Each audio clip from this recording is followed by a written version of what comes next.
Thank you. यहाँलाई चाहिँ maximum 10 minute मिल्नेछ। सबैजनालाई मिले अनुसार अलिकति लम्बाइएको छ समय नपुग्ने कारणले। Thank you. मैले उद्घोषकको पनि टाइम लिनु खोजेँ।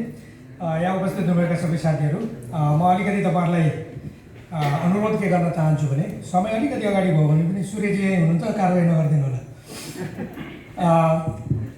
मैले दुईवटा कुरा पहिला सुरुमा भनेर अनि मेरो प्रस्तुति गर्न चाहन्छु। नम्बर 1, डाक्टर चन्द्रकान्त गेवालीजी जो अघि थर्केजीले भन्नुभएको थियो, हाम्रो मुद्दा दर्ता गर्न जाँदाखेरि उहाँसँग मेरो धेरै लामो 4-5 घन्टै कुरा भएको थियो र उहाँ हामीसँग त्यति एग्री हुनुहुन्न थियो। पछि यस्तो माहौल आयो कि उहाँले अहिले गोर्खालीहरूको बारेमा र गैरावसी नेपालीहरूको बारेमा दोहोरो नागरिकताको लागि कुनै पनि किसिमको सहयोग गर्न सहयोग भएको छ। यो एउटा राम्रो कुरा हो। दोस्रो कुरा, हुन त मैले त्यो सबै अध्ययन गर्न पाइनँ। मैले यो आजको तयारीको लागि केही अनुसन्धान गर्दाखेरि एउटा टपिक भेटाएँ मैले गुगलमा। त्यहाँ चाहिँ डुअल सिटिजनसिप इन एसिया भनेर लेखिएको छ। एसियाका कतिवटा देशमा दोहोरो नागरिकता छ भन्दा त्यहाँ 7वटा देशमा नागरिकता छ भनेर भन्यो। यसमा चाहिँ के को पऱ्यो भन्दा Sri Lanka, Cambodia, Philippines, India, Bangladesh, Pakistan and Vietnam. म तपाईँहरूलाई के अनुरोध गर्न चाहन्छु भने यो एकाडेमिक पेपर हो र यो न्युयोर्कको साइरकस युनिभर्सिटी न्युयोर्कबाट प्रकाशित भएको छ। यसलाई अलिकति अध्ययन गर्न अनुरोध गर्दछु। यो चाहिँ मेन्डी इको तनाई भनेर लेख्नु भएको छ। म पनि यहाँबाट गएर पढ्नेछु।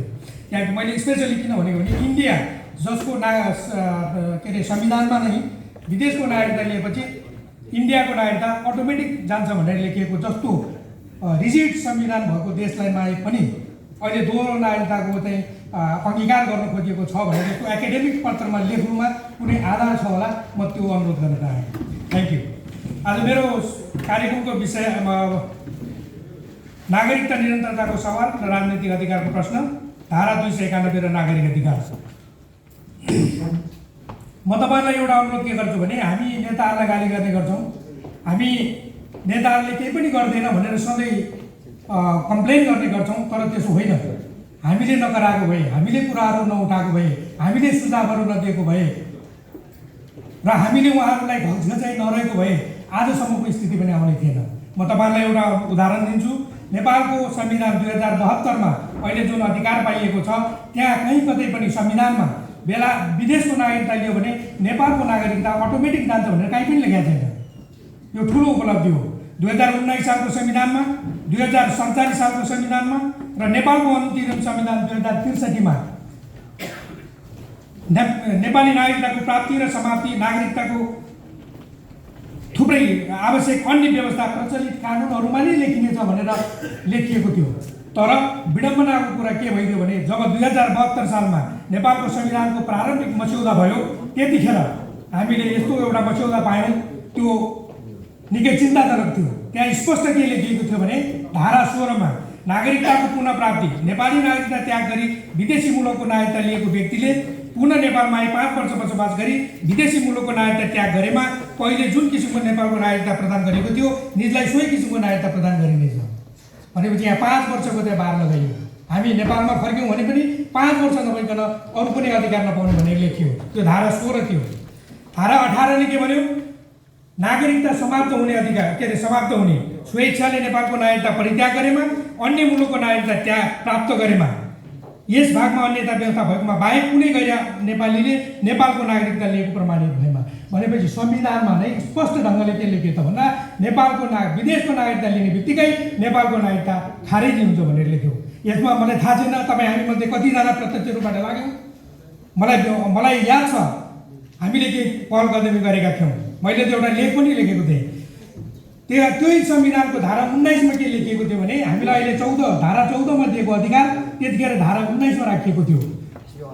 त्यहाँ के लेखिएको छ भने विदेशी मुलुकको नागरिकता प्राप्त गरेका दर्शनी चाहिँ यो भन्दै व्यक्तिलाई कानुन बमोजिम आर्थिक, सामाजिक र सांस्कृतिक अधिकार उपभोग गर्न पाउने गरी गैरावसी नेपाली नागरिकता प्रदान गरिनेछ भनेको छ। अब म तपाईँलाई अनुरोध गर्छु, यदि हामीले त्यो पहल कदमी नगरेको भए, यदि हामीले सुतेरै बसेको भए, त्यो मस्यौदामा आएको कुरा संविधान बनेर आउँदाखेरि पनि आउँथ्यो। त्यो पहल कदमी हामीले गरेका थियौँ। त्यो पहल कदमी गैरावसी नेपाली सङ्गठनले गरेको थियो र राजनैतिक पार्टीका भातृ सङ्गठनका साथीहरूले पनि गरेको हुनुपर्दछ मलाई लाग्दछ। त्यसैले 2072 सालको संविधानको धारा 14मा के भनेर आयो भन्दाखेरि यहाँ एउटा अलिकति दुःखको विषय छ फेरि हामीले यो 5 वर्षको क्राइटेरियालाई चाहिँ घटाउनतिर लाग्यौँ त्यतातिर चाहिँ मेहनत गऱ्यौँ सफल भइयो तर त्यहाँ एउटा हामीलाई दिइसकेको अधिकार नै खोसिएको कुरा चाहिँ हामीलाई पत्तै भएन। डाक्टर हेमराजीलाई कतिको याद छ यहाँ म एउटा कुरा भनेर सुनाउँछु धारा 19 मा हुँदाखेरि चाहिँ नेपाली त्यो आर्थिक सामाजिक र सांस्कृतिक अधिकार प्राप्त गर्ने गरी गैर आवश्यक नेपाली नागरिकता प्राप्त गर्न सकिनेछ मात्रै भनेको छ तर यता 72 मा आउँदा साँच्चीकै संविधान आइपुग्दा चाहिँ के भनेर लेखियो भन्दा निज वा निजको बाबुआमा बाजेआमा चाहिँ नेपालको नागरिक रही पछि विदेशी मुलुकको नागरिकता प्राप्त गरेको व्यक्तिलाई सङ्घीय कानुन बमोजिम आर्थिक सामाजिक सांस्कृतिक अधिकार पाउनेछ भनेर यहाँ रोक दिएको थियो। यो मैले त्यति याद गरेको थिइनँ यो अहिले यो तयारी गर्दाखेरि मैले यो भेटाएँ भनेपछि हामीले एउटा त्यहाँ अलिकति खबरदारी गर्न नसकेको स्थिति आयो। यदि त्यो भएको भए हाम्रो यो 3 पुस्ताको कुरा आउँदैन थियो सबै कुरा त्यहीँ जान्थ्यो। र त्यहाँ अर्को एउटा कुरा के छ त भन्दाखेरि यहाँ एउटा गजबको कुरा के छ भने छोरा र छोरीलाई गैर आवासीय नागरिकता प्रमाणपत्र दिलाउनको लागि बाउ या आमाले विदेशको नागरिक पहिला नेपाली भएर पछि विदेशको नागरिकता भएको हुनुपर्छ भनिसकेपछि बाउ र आमाले चाहिँ नागरिकता लिई विदेशको भन्ने जस्तो कुरो पनि आएको छ यसलाई मिलाउँदै जानुपर्छ। मैले यसलाई कहाँनिर लगेर टुङ्गायो भने यो कुरालाई चाहिँ भने हामीले उपलब्धिहरू पाएका छौँ सबै कुरा भइसकेको छैन। अब अर्को कुरो नेपालको नागरिकता कायम नरहने भनेर जुन अहिले नेपाल नागरिकता ऐन 2063 मा मात्रै आएको छ र त्यो चाहिँ संशोधन हुनसक्छ त्यसमा हामीले पहल गतिविधि गर्न आवश्यकता छ। त्यसले के भन्छ भने नागरिकता ऐनको दफा 10 को 1 ले नेपालको कुनै नागरिकले आफू खुसी कुनै विदेशी मुलुकको नागरिकता प्राप्त गरेपछि निजको नेपाली नागरिकता कायम रहने छैन यतिले मात्रै हामीलाई रोकिएको छ।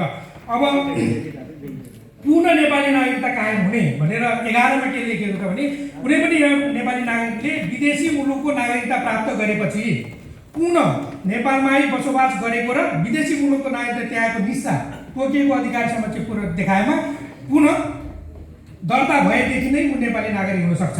म तपाईहरुलाई एउटा अनुरोध गर्छु तपाईहरुमध्ये कतिजनालाई थाहा छ मलाई त थाहा भएन मैले एउटा एकदमै महत्त्वपूर्ण कार्यक्रममा हाम्रो नागरिकता सम्बन्धी निरन्तरता सम्बन्धी अभियानमै लागिराख्नु भएको साथीले के भन्नु भने हामीलाई किन चाहिएको छ नयाँ राजनीति गर्ने अधिकार यदि राजनीति गर्ने हो भने त नेपाल जानुस् 5 वर्ष बस्नुस् त्यसपछि पाइहाल्नुहुन्छ नि भनेर जवाब दिएको मैले सुनेको थिएँ त्यो आधिकारिक कार्यक्रममा। म तपाईहरुलाई भन्छु त्यो होइन यदि हामीले चाह्यौँ भने भोलि बिहानबाटै नेपाली नागरिक हुन सक्छौँ तर तपाईले बेलायतको नागरिकता छोड्नुपर्छ। त्यसकारण यो महत्त्वपूर्ण उपलब्धि हो भन्ने कुरा हामीले बुझ्नुपर्छ। हामी नेपाल विदेशमा बस्ने अनि नेपालको राजनीति गर्ने भनेर कसले भनेको छ हामीले त भनेको छैन। त्यसैले अधिकार भनेको राजनीतिसँग मात्रै जोडिनु भएन अधिकार भनेको सामाजिक आर्थिक र सांस्कृतिक अधिकार भनेको महत्त्वपूर्ण अधिकार हो। म त के भन्छु भने राजनीति गर्ने मान्छेहरूले पनि यिनै सामाजिक सांस्कृतिक र आर्थिक समृद्धिको लागि के अरे राजनीति गरे हुन्छ थोरै राजनीतिको विकास गर्नलाई राजनीतिक सिद्धान्तलाई चाहिँ के अरे प्रतिपादन गर्नलाई राजनीति गरे हुन्छ सबै दलले उनीहरूले त अर्काले प्रतिपादन गरिदिएको सिद्धान्तलाई फलो गर्ने हो नि भनेपछि आर्थिक सामाजिक र सांस्कृतिक समृद्धि भनेकै महत्त्वपूर्ण विषय हो। यदि हामीले त्यो अधिकार पाउँछौँ भने हामी अनागरिक हौँ भनेर किन रुनु परेको छ। हामी नागरिक हौँ हामीले भोट मात्रै खोज्न पाउँदैन त्यति हेर्नु पर्यो। यदि नेपालमा भोट नहाल्ने मान्छेहरू नागरिक होइन भन्ने हो भने यदि विदेशमा पनि भोट नहाल्ने मान्छे नागरिक होइन भन्ने हो भने 18 वर्ष उमेर नभएको मान्छेको भोट हाल्न पाउँदैन 25 वर्ष उमेर नभइकन त सांसद हुन पाउँदैन 45 वर्ष उमेर नभइकन त राष्ट्रपति हुन पाउँदैन। तपाईँ बिरामी हुनुभएको छ तपाईँको मानसिक असन्तुलन छ भने कुनै पनि जाहिर गर्न पाउँदैन भने के सबै मान्छे जन्मियो भने बित्तिकै अधिकार सबै पाउँछ उसको सामाजिक सांस्कृतिक वैधानिक के अरे स्वास्थ्य उमेर यी यावत तरिकाबाट चाहिँ मान्छेहरूको अधिकारहरू प्रत्यार्जित गरेको हुन्छ र त्यो प्रत्यार्जित गरे अनुसार हामी विदेशमा बस्ने नेपालीहरू पनि नागरिक हौँ हामीले मात्रै राजनीति गर्न पाउँदैनौँ भन्ने मेरो जिकिर हो। अब नेपालको नागरिकता ऐनमा एउटा दोहोरो नागरिकता भन्ने एउटा शब्द छ। नेपालको कानुन बनाउनेहरूले दोहोरो नागरिकता केलाई सोचेको छ भन्ने कुरा म तपाईँलाई पढेर सुनाइदिन्छु। दोहोरो नागरिकताको प्रमाणपत्र लिन नहुने दफा 13 त्यहाँ के भन्छ भने कसैले पनि एक भन्दा बढी नागरिकताको प्रमाणपत्र लिन हुँदैन तर बसाइ चलेको आधारमा कुनै व्यक्तिले चाहेमा सम्बन्धित कार्यालयबाट निजले पहिले लिएको नागरिकता खिची अर्को नागरिकताको प्रमाणपत्र जारी गर्न बाधा पर्ने छैन। त्यो भने मतलब के हो भने विदेशमा लिएको नागरिकता दोहोरो नागरिकता होइन त म भन्दिनँ तर हाम्रो चाहिँ सांसदहरूको हाम्रो चाहिँ कानुन बनाउनेहरूको चाहिँ दिमागमा के छ भने दोहोरो नागरिकता भनेको सिन्धुपाल्चोकको पनि नागरिकता लिने बागलुङको पनि नागरिकता लिने भने जस्तो मात्रै हो। त्यसैले नागरिकताको निरन्तरताको विषयमा हामी अझै त्यहाँ चाहिँ ग्याप छ हामीले पहल गर्दै गर्नुपर्छ। मैले अलिकति बढी समय लिइसकेँ अनि अर्को कुरा दण्ड सजायमा के लेखिएको छ भने अहिले यहाँ चाहिँ विदेशको नागरिकता पनि चलाएमा के हुने अथवा विदेशको नागरिकता लिइसकेपछि नेपालको नागरिकतालाई चाहिँ प्रयोग गरे के हुने भनेर यसमा चाहिँ भने सतर्क हुन आवश्यकता छ। दफा 21 ले के भन्छ भने यदि तपाईँ हामीले कसैले नेपाली नागरिकताको झुटो प्रचलनमा ल्याएमा 1 वर्षदेखि 5 वर्षसम्म कैद वा 20,000 देखि 1 लाख रुपियाँसम्म जरिवाना वा दुवै सजाय हुन्छ भनेर लेखिएको छ। यसमा आँखा चिम्लेर त्यो आफ्नो ठाउँमा छ, तर कानुनी व्यवस्था चाहिँ के छ यसमा विचार गर्नु होला। अब मेरो अर्को विषयवस्तु चाहिँ धारा 291। अब त्यसो हो भने विदेशको नागरिकता पाएको मान्छेहरूले मात्रै चाहिँ नेपाली नागरिक होइन कि मैले किन भन्दा चुनावमा भाग लिन पाउँदैन भन्ने हो भने विदेशको नागरिकता नलिएका मान्छेहरूलाई खोइ त सबै अधिकार दिएको। धारा 291 के भन्छ त भन्दाखेरि नियुक्तिको लागि योग्य नहुने भनेर लेखिन्छ। यस संविधानमा अन्य जुनसुकै कुरा लेखिएको भने पनि कुनै पनि नेपालको नागरिक जो निर्वाचन मनोनयन वा के अरे तापनि विदेशको स्थायी आवासीय अनुमति पत्र लिएको नेपालको नागरिक यस संविधान बमोजिम निर्वाचन मनोनयन वा नियुक्ति हुने पदमा निर्वाचित मनोनित या नियुक्तिको लागि योग्य हुने छैन। तर त्यस्तो मान्छे 3 महिना नेपालमा आएर बस्यो भने यो लागू हुने छैन भनेको छ। नेपालकै नागरिक जसले नेपाली नागरिकता त्यागेको छैन, तपाईँहरू जोसुकै खल्तीमा हरियो पासपोर्ट चाहिँ एकचोटि छाती आँखा चिम्लेर सोध्नुहोस्। तपाईँ नेपालमा गएर जानुभयो भने मैले भन्दा 2 वर्ष के 27 महिनापछि मात्रै तपाईँहरू नेपाली हुन सक्नुहुन्छ।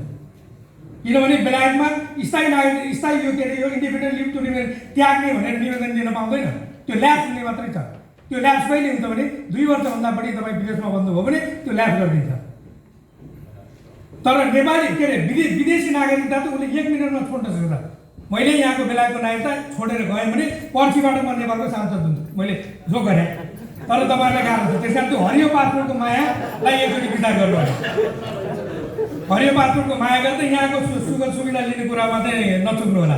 अर्को कुरा, अब त्यो आवासीय मैले विदेशी स्थायी आवासीय भनेको के हो त फेरि त्यो कहाँनिर डिफाइन गरेको त भन्दाखेरि सङ्घीय निजामती सेवा ऐन 2074 को परिभाषामा चाहिँ विषय वा प्रसङ्गले अर्को अर्थ नलागेमा धमा के लेखेको छ भने स्थायी आवासीय अनुमति भन्नाले विदेशी मुलुकले कुनै शर्त तोकिया नतोकी सो मुलुकमा स्थायी रूपले बसोबास गर्न पाउने गरी नेपाली नागरिकलाई उपलब्ध गराएको डाइभर्सिटी इमिग्रेन्ट भिजा डिभी पर्मानेन्ट रेसिडेन्ट भिजा पिआर वा ग्रिन कार्ड सम्झिनुपर्छ र सो शब्दले नेपाली नागरिकलाई विदेशमा स्थायी रूपमा बसोबास गर्न दिएको जुनसुकै नामको स्थायी आवासीय अनुमति समेत जनाउँछ। उनीहरूलाई त्यो 3-4वटा नाम थाहा रहेछ, पिआर डिआर ग्रिन कार्ड त्यो लेखिहाल्यो।